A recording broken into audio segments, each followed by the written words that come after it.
ராதே கிருஷ்ணா. எல்லோருக்கும் நமஸ்காரம். இந்த வீடியோவில் அத்வைத்தம்னா என்னன்னு பார்ப்போம்.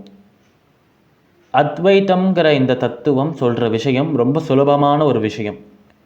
அது என்னவென்றால், பகவானான பரமாத்மாவும் பக்தனான ஜீவாத்மாவும் வேறல்ல.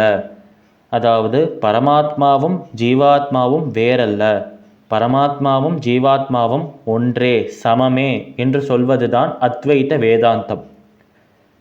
இந்த தத்துவத்தை, இந்த மதத்தை ஸ்தாபனம் செய்தவர் சங்கராச்சாரியார் என்று அழைக்கப்படும் ஆதிசங்கரர். இந்த மதத்தின்படி பிரம்மம் அனைத்தையும் காத்து படைத்து அழிக்கும் தொழில்களை செய்யும் பரபிரம்மம் எந்த ஒரு தீய குணங்களும் இல்லாமல், எந்த ஒரு ரூபமும் இல்லாமல், எந்த ஒரு பற்றுகளும் இல்லாமல் சர்வவியாபியாக எங்கும் நிறைந்தவராக இருப்பவர்.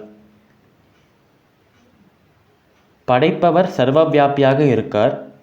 படைக்கப்பட்ட விஷயங்கள் அனைத்தும், இந்த சம்சாரம் படைக்கப்பட்ட விஷயங்கள் அனைத்துமே பொய்தான்.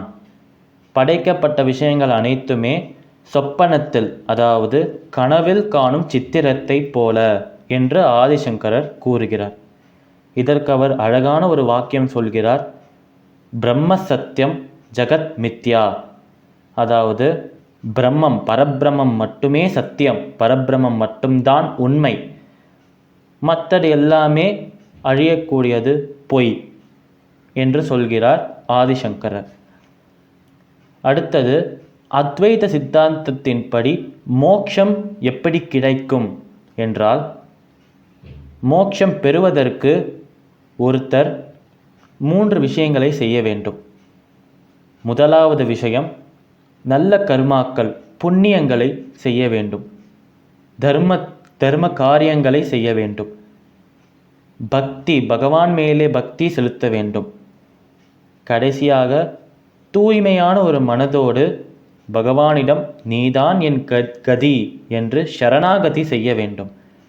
இப்படி புண்ணிய கர்மாக்களை செய்து பகவான் மீது பக்தியும் நம்பிக்கையும் வைத்து யார் ஒருவன் சரணாகதியும் செய்கிறானோ அவனுக்கு மோட்சம் நிச்சயம் என்று கூறுகிறது அத்வைத சித்தாந்தம். அத்வைத்தம்ங்கிறதுக்கு அர்த்தம் இதுதான். அத்வைத சித்தாந்தத்தின் சிறப்பம்சங்களும் இதுவே. சமஸ்த லோகாஹ சுகினோ பவந்து. சர்வம் ஸ்ரீ கிருஷ்ணார்பணமஸ்து.